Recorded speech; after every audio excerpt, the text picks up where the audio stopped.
देश की सबसे बड़ी एयरलाइन इंडिगो इस साल 10 नए इंटरनेशनल डेस्टिनेशन जोड़ने वाली है। कंपनी के सीईओ पीटर एलबर्स ने सीएनबीसी आवाज़ से खास बातचीत में कहा कि इस साल ग्राउंडेड एयरक्राफ्ट घटकर 40 रहने की उम्मीद है। सुनते हैं इस बातचीत का एक अंश।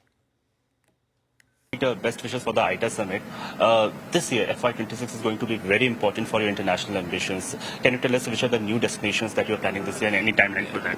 You know, we started post-COVID, we started on a journey of further internationalization. With that, we have pretty much doubled our international destinations from 20 prior to COVID to 40 we have today. And we today announced a set of another 10 new international destinations, bringing the total to 50.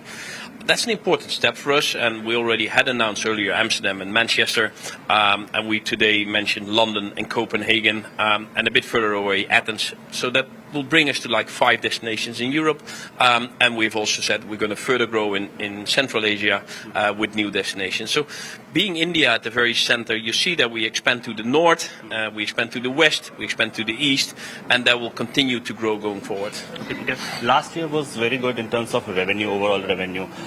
Any outlook for FY26 both in terms of passenger revenue and ancillary revenue you have, and also what are your plans for the grounded planes? You know, we're not giving a traffic forecast or a passenger forecast. What we do give over the last few years, and again we've done that for FY26, is the capacity guidance. And then, I mean, you can do the math yourself, take your capacity guidance and then put a percentage of load factor on it. You're pretty much there. I think what's important for us is look between today and 2030, the Indian aviation market is going to double, and that we'll see its ups and its down. But if you just take a line, and I think even last year was a good example, there were some months which were a bit slower with the elections and the heat wave, and then there were a couple of months which were extremely good. So just take the annual growth number and that will continue to go forward. And Indigo, I think, is in a great position by having our cost leadership to continue to benefit from that growth. And the plans to restore the grounded planes?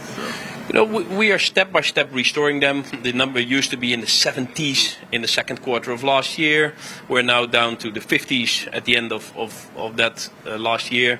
We started now to move into the range of the 40s. So a gradual reduction will continue to take place. My last question, Peter. This year there has been some geopolitical issues in the region. Many airports have been closed for some time. Will that impact the overall growth? And also your partnership with Turkish government is considering that. What is your plan on that? No, we had for a duration of 8 days, 11 airports in the northeast part of the country being closed. I think where Indigo really stands out is we were the first one to get back in, to restore the operations. People who couldn't travel for a couple of days could start to travel again. I mean, I went myself to Srinagar to see the teams on the ground, and I was incredibly proud to see basically how the teams had a tough time there, and they were restarting the operation. There was 11 destinations, 170 daily flights. If you take that, that's a big number. But on the total Indigo operation of 2,200, almost 2,300 flights a day, you know, it puts it in perspective. So all the flights have been restored. We are basically back in a regular operation in that area, and we continue to grow on that part.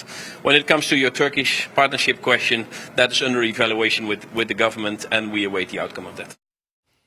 Okay, चलिए